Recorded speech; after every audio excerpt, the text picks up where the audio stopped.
So very rarely is there an anime that I watch in the very beginning of the season that really intrigued me to the point where I said, F it, I'm going to read the manga because I just cannot wait. Well, there are a few, but I usually have the great restraint of not picking up the manga because I'm just like, I'm just gonna freaking wait because I just want to experience everything for the first time. An anime that I had to really have some really strong restraint for was Tear Moon Empire. Now this season, this anime, I gave in. I had to, which is Dr. Elise, the royal lady with the lamp. Now what this anime is about Dr. Elise, who was killed in her previous world, isekai'd into the real world where she becomes a doctor to turn her life around because in her previous life, she was kind of like a spoiled brat, right? Then an accident happens where she gets isekai'd back into that original world, but to a point before she was killed, it was like where she was grounded or something. Essentially, she is supposed to marry the prince of that kingdom, but she wants to turn it all around. So she meets with the king, she talks things through, but with the knowledge that she has had from before, being able to know and predict what's going to happen in the future, and also to somewhat call off the wedding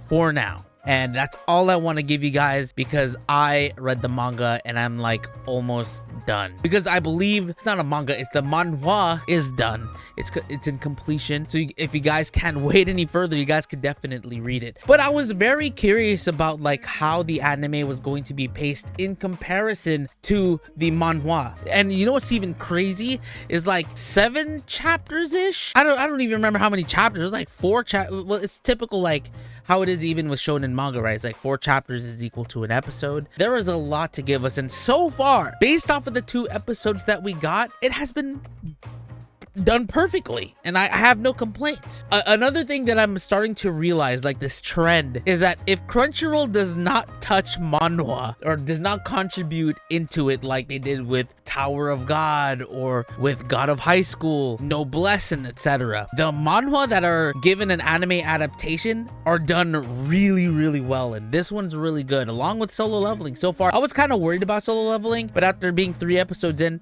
I like it. It's good. It's good. 2 episodes into Dr. Elise, and it's one of those things where it's like, if I'm intrigued 1 to 2 episodes in and it's not a high action, high paced anime and I'm intrigued, then I'm definitely like recommending it because it's such a fun watch. It's just started this season. I say watch the first 2 episodes and tell me you don't want to read it after that. But yeah, definitely I'm starting to see this also trend of anime where they get to relive their life and fix the mistakes that they had. Unlike Tear Moon Empire, where she's doing things out of selfish need. In Tear Moon Empire, she doesn't want to get killed, so she makes these decisions, but people are taking it as a way of, oh my god, she's doing it for her own, for the wisdom of the empire. Versus Elise, in a sense, she's doing it out of the kindness of her heart. She actually turned over a new leaf and wanted to change and help people, and you can see. Let me know if you guys are watching Dr. Elise. Man, it's such a good ride.